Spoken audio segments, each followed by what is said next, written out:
Are you saying that the real prize is the books that we read along the way? Absolutely, I am. Absolutely. I love a trope. So you heard it here first, folks. The real prize is the books we read along the way. Thank you, Kareem. Welcome to Keep It Fictional, a weekly podcast for book lovers by book lovers. Build your to-be-read list with Sadie, Liz, Virginia, Fiona, and Kareen from the Port Moody Public Library. Warning, this podcast contains strong opinions and may cause an increase in your library holds list.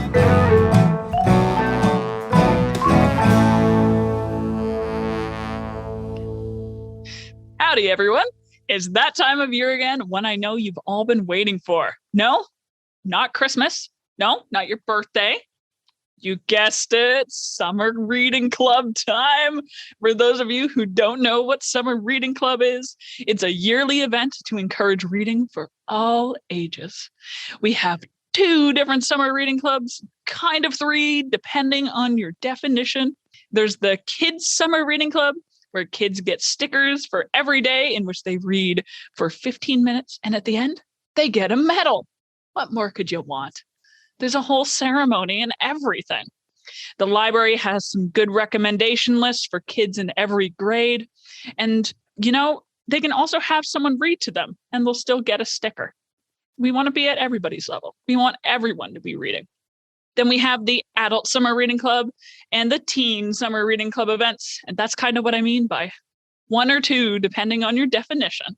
For adults and teens, we have separate reading prompts, and you will be entered into a prize draw for a $100 gift card if you fill out your ballot. So please remember to fill out your ballot once you're done, or unfortunately, the odds will not be in your favor, as they say. All the instructions for our summer reading club are available on our website, and you can contact us, whether that be like by email, phone, or in person, if you have questions about it. And to get signed up, start participating in our summer reading club. So the library has been cooking up a new board game for everyone. And this year, we've modeled it on the game of life, moving you from childhood to retirement. Childhood to retirement. We're not going past that. You may read books and move along the squares on the board. Starting on the left in childhood, you arrive on an orange tile. Every orange tile is a choice, is an important choice for a different path you can take, which is clearly marked along the board. And since this is based on different decisions you make at key points in your life, you're going to get slightly different options for book topics to choose from. For instance, for this first one, you could stay a child forever. This path has prompts for book choices based on childhood passions and curiosity. Or you could be boring, choose to grow up as quickly as possible. And, like read an adult book with a child narrator or something published in the decade you were born. Okay, maybe cooler than I thought they were going to be, but regardless. Once you get onto these blue paths, you only have to pick one blue square to read from. Once you finish this first blue path, you arrive at the yellow one. You are growing up, whether you want to or not. And when you're on a yellow path, you can pick any yellow tile or the pink question mark tile, and you can read a book for that category. So the pink question marks, this is my favorite part, are random events sprinkled in there where you could have a prompt that's completely unexpected. Maybe you're going to be the first contact with aliens on our planet. Maybe you discover there are gods living among us. Or maybe you just win the lottery. Life is weird like that. Sometimes you'll encounter these strange things. And you continue along the board reading from categories and making choices until you get to retirement. And then, like you said, we're done. No more. And you have completed the Summer Reading Club Challenge. And there's no rules for which books of these that you read, as long as they fall into the category broadly, and they don't have to be fiction or nonfiction, unless the category specifies it, fiction or nonfiction, and they could be of any length, any author, whatever you would like. We just want you reading. We want you reading. We want your teens reading. We want your kids reading. We want your goldfish reading. Everybody in your house should either be reading or listening to a story this summer, or you've seen librarians. Now you're going to see real librarians. That was a bit for legal reasons. That was a bit. We are happy to just see you reading. Now, I have a question for my book friends that Mark actually suggested. So, very curious. How do you decide between different books or topics to read? So I actually find something like the Summer Reading Club super duper helpful because I think I read kind of a little bit all over the place, just picking things up. So it's really helpful for me to have a prompt, but an open-ended prompt because I'm also a mood reader. So like I did today in choosing my first book, I went in and I found things on my to-be-read list, which is giant and very eclectic and goes back a long time. And I kind of just like found what fit with the categories. And it's that like sort of fitting together that I really love. And then you find that book among all of those books on your TBR and you're like, this is the time for this book. Thank you, Fiona. I think that's a wise way of using this. I think it's really just a tool for if maybe you're suffering from what is it? Choice overload. You have too many options. This is a way of narrowing it down. It says, okay, take one of the things that you already wanted to read and see if it fits into one of these. Yeah, and like I used to try to, put them in order, like, oh, I'm going to read this next. And then after that, I'll read that. And then once you plan it out, then you wake like that day where you're about to pick a new book, you're like, you know what? Like, I don't really feel like that. And all your plans sort of get like thrown aside anyway. So this is the perfect amount of spontaneity and planning. All right. What about everybody else? Are we strategic? I think I'm a little bit like Fiona in a way, because I sort of like the way the Summer Reading Club, it gives me a better idea or a reminder of things that I already have or I've been meaning to read for a long time. That now it's like, oh, right, this is the perfect time to do that now. Or if I'm not, that doesn't strike me in that mood, sometimes I'll just go and look back on what I've read already and like, okay, that's right, I read that book. I was going to read this other book that was similar to that one, but never got around to it. So sometimes it's a little bit just more of going back to my bookshelf and be like, oh yeah, here's my favorites. Well, it's kind of like that. And it's usually not too hard to find something kind of similar to those. All right. That's a good way of doing it. All right. Corrine or Virginia, how do you guys choose? I usually read multiple books on a go. Like I cannot stay focused on one. So how I usually pick the other book to read or the others to read is generally based on what I'm reading right now. So if I'm reading like a fantasy that is very immersive, lots of world building, a lot of things to remember, then I would want to try to find something that is kind of opposite of that. So it really depends on how much brain power does this book require me to, and then I'll pick the opposite so that I have like something different and I don't get them all, mixed up. Yeah. So that's how I generally choose my books. But I think Fiona and Mark are right. Like not only because we're plugging the Summer Reading Club thing, but it does really help, because then I can be like, okay, like what is on my TBR already? And it helps me choose what it is. So that's fair enough. I like how you have like your main book and then the book that you're cheating on that book with. I am an extremely mood-based reader. That's why I usually check out a ton of books, because I have to be like, feel them, like their spines. And I kind of put my fingers up and down. And I just kind of feel which one like is giving me the right vibes at the right time. And so it's a very like airy, capricious process. But also the summer is the time when I tend to read really dark books. So it's going to get grim. It's going to get really grim. Although the book that I chose to talk about today is the opposite of that. But I chose it just because it was the hold that had come in for me today. What about you, Gabriel? I think I am definitely a mood person as well. So when it comes to doing different topics or books to read, one thing I love is a trope. I like genre fiction.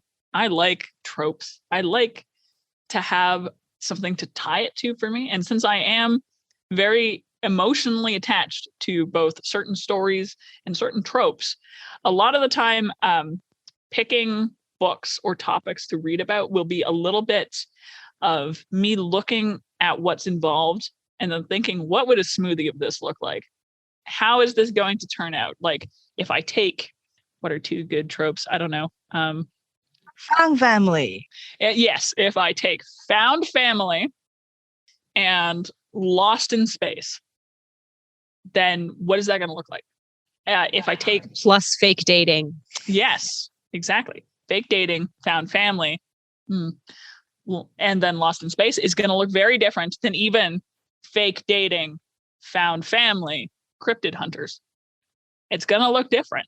And so I have to think like, oh, all right, is it time to pull out like the lesbian Sasquatch romance? Is it time for this one? Or am I feeling something a little different? Did I just rewatch a show that I really like and I want something that like feels similar to it?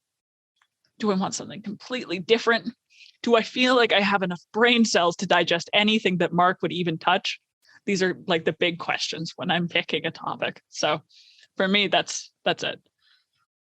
All right. And with that, thank you for sharing all of how you guys use the Summer Reading Club to pick your topics, because we're only plugging it a little bit. And this isn't an episode titled Summer Reading Club or whatever Virginia can come up with that sounds like Summer Reading Club. Potentially a pun. That's my challenge to Virginia, is finding a pun based on the Summer Reading Club. So you viewer, only you will know whether or not that was a success. You can also cut that out if you would like. Then we'll know you failed. All right. So now I want to ask my book friends, what are you most excited to pick from on the board? And do you have an example of a book that you're hoping to read that maybe you just sort of know the description of and based on that? And I'll start just to get us into it. So as I'd mentioned, I am the most excited about the random events categories because I am someone who likes my reading, as I just mentioned, to be very tropey or genre heavy. And in real life, a lot of, especially like the sci-fi fantasy tropes that you would expect really don't naturally occur. We have to give it a little push. You got to find the aliens in First Contact.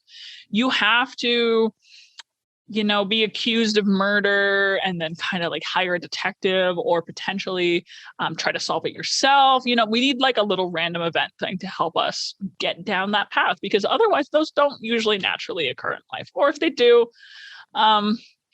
you're living a more interesting life than me. So while a lot of the categories had the potential to be something that I was very into, there was one in particular that stood out to me. I am hoping to go for at least one book this summer that would fit into the category of Gods Living Among Us.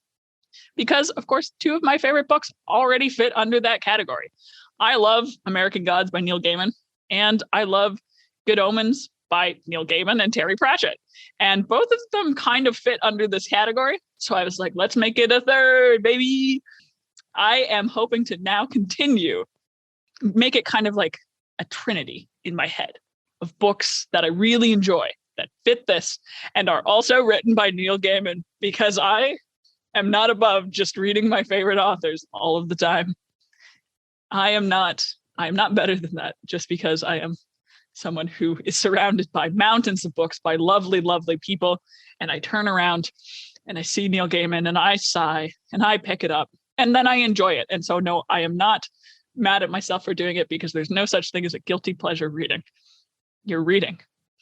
Anyway, so I've been meaning to read Anansi Boys for a while, which is a book set in the American Gods universe, but starring Anansi, also known as Mr. Nancy.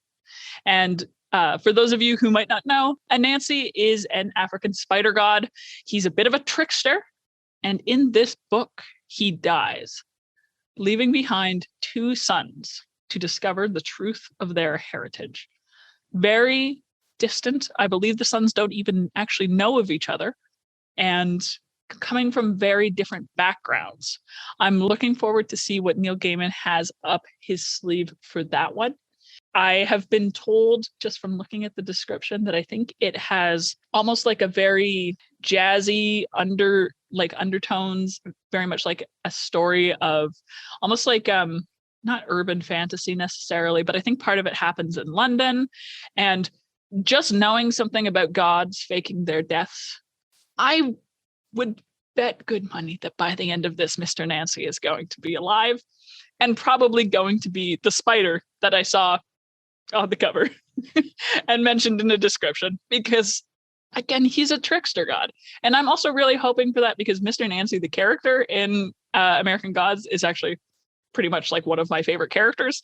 And so I'm someone who just really enjoys, I think, the sense of humor that Neil Gaiman often brings to things, as well as this book actually won awards back in the day when it came out back in the day. I think it came out in like 2003 or 2006, potentially. So earlier. And it won an award.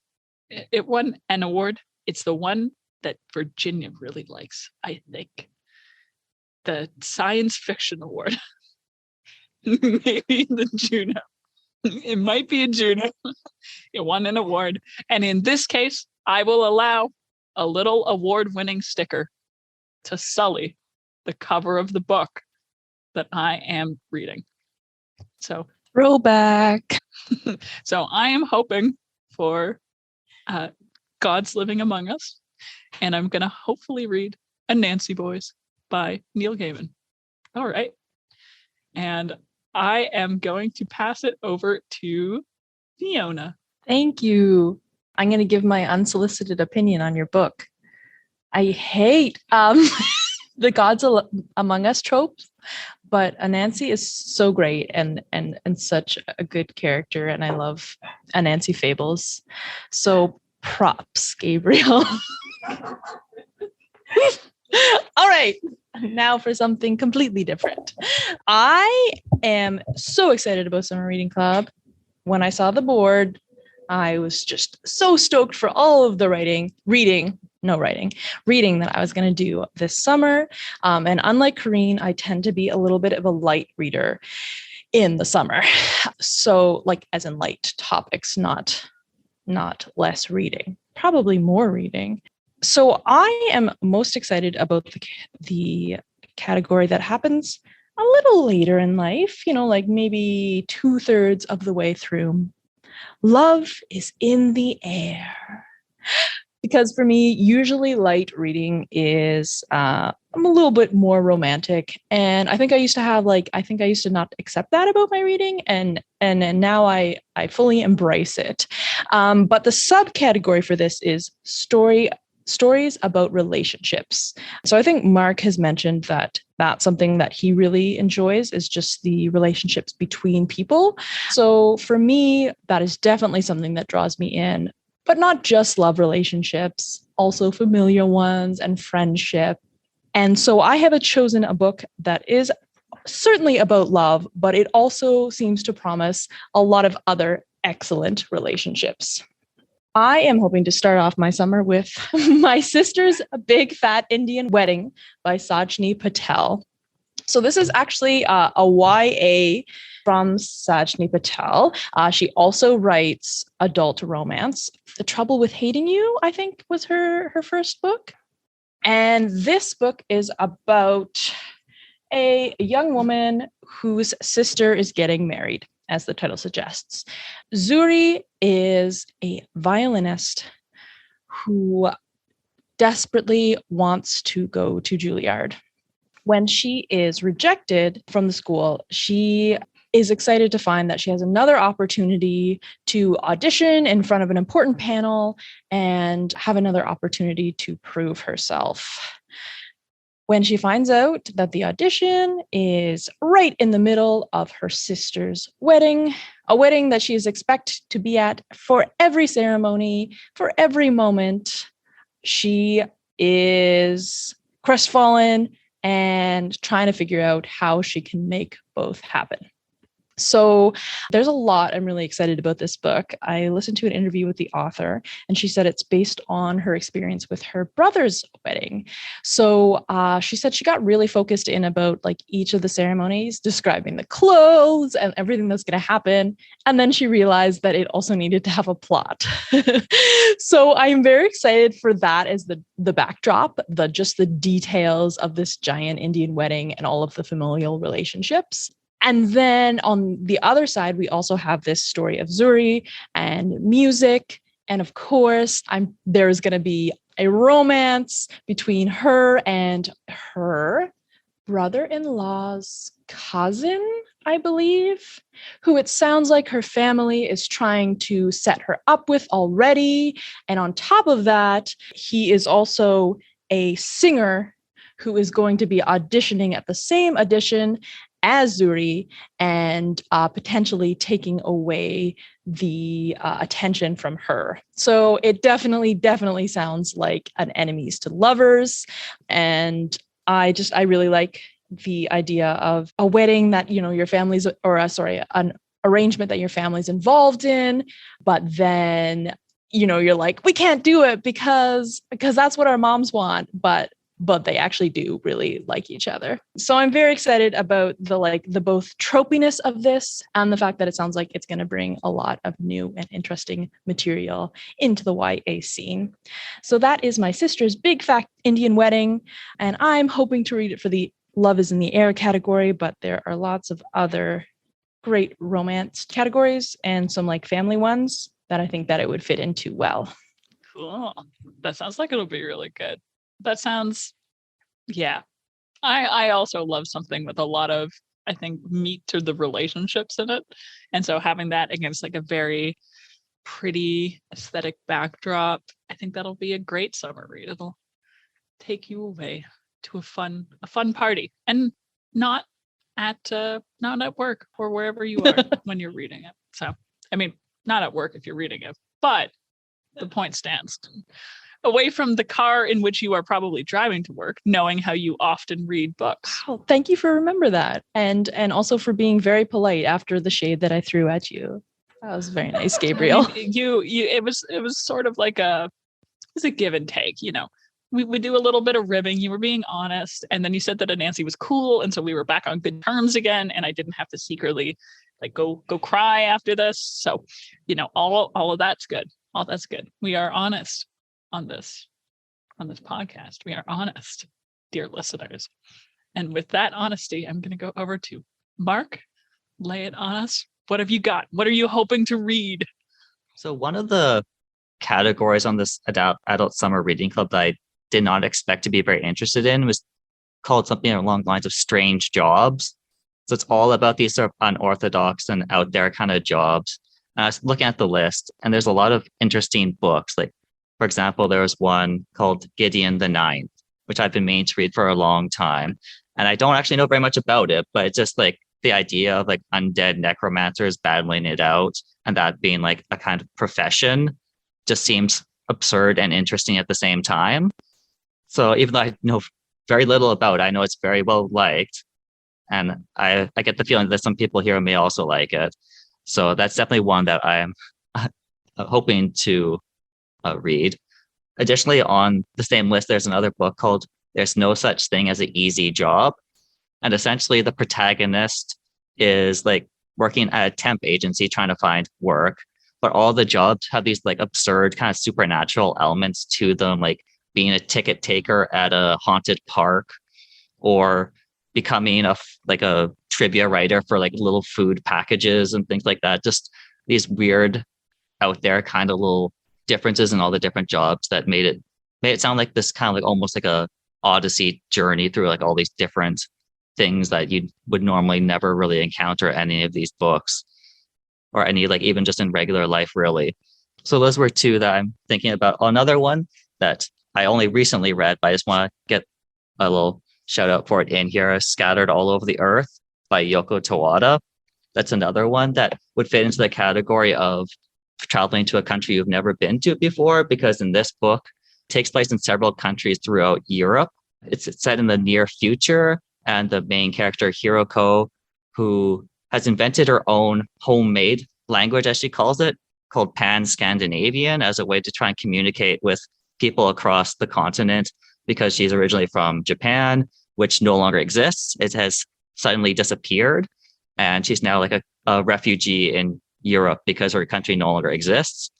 And throughout this story, she meets the linguist Knut, who has taken interest in her and her homemade language. So he wants to travel with her to try and discover her native language of Japanese, to find other Japanese speakers so she can connect with them in with her identity and her language and things like that. So it very much explores the idea of like identity and language and cultural connection. And it very much is in keeping with the author's previous works. Yoko Tawada has written a couple other works that have themes like this. There's one called The Emissary, which has essentially Japan is once again separated itself from the rest of the world. So now the language and the culture and like the idioms of the language are changing. And that's like a main focus of that work, how things change depending on there's cultural contact or seclusion. And she also wrote another short story book called Where Europe Begins, which has this also sort of traveling around Europe and connecting with people in different places kind of theme to it. So that's sort of like a something that runs throughout her work in a lot of ways. So I've always liked her work for that. And if you're looking for a book that has lots of like travel or idioms and language based kind of things that you can sort of dig into, then her works are also very good for that. That's very cool. That's something I don't think of is the idea of almost like a travel, like a travel narrative set in the future. For me, whenever I think of travel narratives, they're always either like present or their past, whether they were intentionally set in a historical past or whether they were actually just written a long time ago and now I'm reading them. Usually when I think of traveling, if it's in like a futuristic setting, I usually end up seeing space travel. I don't necessarily see like alternate Earth or like a potential Earth. So that's really cool. I think that'd be an interesting one to pick up on. So thank you for that, Mark. And I'm going to pick on Virginia next. All right. I just have to say, Mark, I've never expected you to say, what's the book? The Necromancer book? There's a new side of Mark that I'm learning today. Anyway, so just like Fiona, I am definitely using the Adult Summer Reading Club board as the way for help me to decide on what book to read, because I am the most indecisive person when it comes to reading books or anything else for that matter. So really, really helpful. So I'm kind of using it like sort of the reverse way, right? Like I have a book already on my TBR and what category does it fit on the board? So I am going to pick the coming of age story because there's a book that I really wanted to read. This is a book that will also fit go on a vacation, a book set in a country that you have never been, if you have never been to Prague. This is also a book that might fit the family secret category because it is sort of a catalyst for the plot. And Fiona will be very proud of me too because it might also be a multi-generational story, perhaps. And because this book just came out in January, it is their debut novel. So this will also fit the new author category because this is only one book. So when you're thinking about those categories, maybe you can consider reading Defenestrate by Renee Branum. It's a word that I've never heard of until this book. And of course, then afterwards, it appears in every single book that I've been reading. So I feel like it's a sign for me. This is the story of twin siblings, Marta and Nick. And we get the story from Marta's point of view. Their family has a curse that has been going on for generations. And the family curse is that everyone is prone to falling, to different kinds of falls, whether they are falls that will cause injuries or maybe sometimes even death. Legend has it that it is their great-great-grandfather, Yiri, that has cursed them because Yiri one day has given a stonemason a tiny little push from the church steeple for seducing his daughter. And because of this act of defenestration, Yiri has cursed their family. And even moving the family from Prague to the States didn't help. The family is still cursed. But now Marta and Nick are thinking about moving back to Prague. Something has happened, a secret has been revealed, and that caused a big fight in the family. And so they have decided to move back to the city where the falling curse begins. And Marta is just obsessed with all kinds of story about falls and falling. And in this new city, the twins will have to figure out who they are, how to be an individual independently of one another. So this promised to be a story about family bonds and, of course, falling in many different senses and definitions, not just literally falling, which happens apparently a lot in the book. There's also falling out, falling apart, all different ways to think of the word falling. The reviews also said that the writing is really lyrical, it's rich, and instead of conventional chapters, it's got a lot of like fragmented passages. And they said that it is a really, really interesting and that Renee Branum is a great writer. So looking forward to reading this that fits so many different categories. It is Defenestrate by Renee Branum. That sounds really interesting. And as Fiona just put in the chat, if Virginia is going to read a book about a family, they're cursed. They're a cursed family. Couldn't even escape it if they came across the pond. So sorry, guys. But that sounds really fun. So thank you, Virginia. And that fits into so many different categories. And with most books you can think of, they probably fit into more than one category that you could find on the board. So really, this is the perfect excuse to just sort of like narrow down your lists, maybe even get really strategic where you notice one book you want to read only fits one category, but another book you want to read fits two. And so you're going to do it for the category that you don't already have covered. Like you could spreadsheet this guy if you're a spreadsheet person, I think. I'm not. Let's not talk about the spreadsheet, shall we? Okay. You didn't hear anything about spreadsheets. We'll fill you in on the spreadsheet later. Okay. All right. I've accidentally struck a spreadsheet and Excel related nerve. I did not expect this to be the formula of my downfall, but you're hearing it here first, folks. It's a bit contentious. Let's quickly glide past the topic. And I'm going to head over to Kareen. Kareen, thoughts on Summer Reading Club? No thoughts on spreadsheets. Preferably. I have so many thoughts about spreadsheets, but I'm going to keep them to myself in the interest of keeping harmony, because enjoyment and happiness is what the Summer Reading Club is about. So because I'm a very mood-based reader, choosing a book was hard. And so I thought about the Summer Reading Club and I was like, okay, what does the Summer Reading Club make me think of? And so I was like, Sadie. Because Sadie really always enjoyed doing the Summer Reading Club. And so I was like, okay, maybe I will try to find a Venn diagram of Sadie's interests and my interests and the Summer Reading Club. So my Summer Reading Club circle is that it is a book from the YA section, which I don't always read. I know. It's also a debut novel, so it's kind of got that. The Sadie side of it is that it is a YA fantasy that I know, Virginia, that I also often don't read. And then my little part of the circle is that it's about tea. So it's about tea and it's about poison.